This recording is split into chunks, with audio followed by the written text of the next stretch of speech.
It was my very first night that I spent in Cambodia. I arrived in Siem Reap, and the next morning I was so anxious to get out to the market and sample some of their tropical fruit. And I'm looking at the fruit, and all of a sudden I feel a tap on my leg. And I'm a father, I know that that's usually a child trying to get your attention. And when I looked down, I was shocked to see a full-grown hulk of a man, but he had no legs. His stumps of his legs, thighs were right on the ground. And he was actually touching me with his hat, because he didn't want to actually touch me with his hand. It would be rude. And of course he was asking for a donation. So I opened up my wallet and I gave him $1. And at that time there was so many other people that saw that I was giving someone money. It was like something I can't really describe, other than to say that about a half a dozen or more disabled people just started almost charging me. People with no arms, no legs, blind, dozens and dozens, at least 50.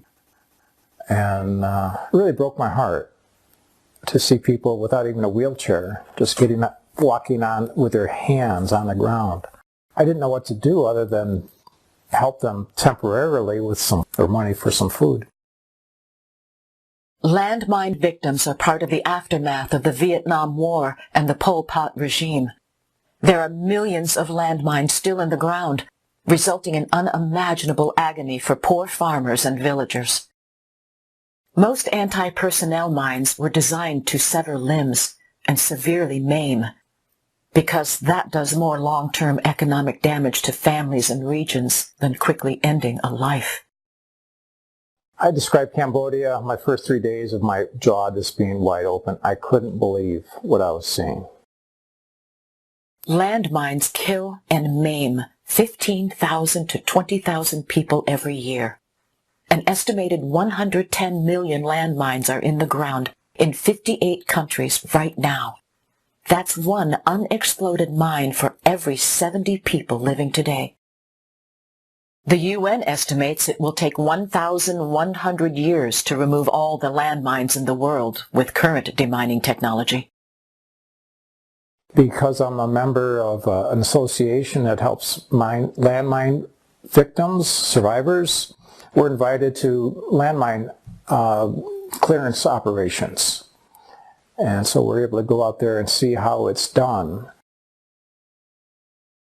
Excavating equipment has been converted in attempts to aid demining efforts, but they are limited in the regions they can access and cost prohibitive to transport, operate, and repair. Companies that try to adapt existing machinery for the task typically don't last long, because their machinery is so expensive to manufacture and operate. There's nothing specifically designed for getting rid of mines up until now. After years of collaboration, constructing, and testing, inventor Gary Christ has produced Demining Rover PE1. It is an assembly of pneumatic hammers exerting 10 times the force of a human footstep on landmines, ensuring that all mines are detonated. Unlike the massive demining machines presently used, the Rover can move between trees, roll under branches, move through thick vegetation, sand, wet ground, and more. Its unique steering system enables it to maneuver with much less energy than conventional machines.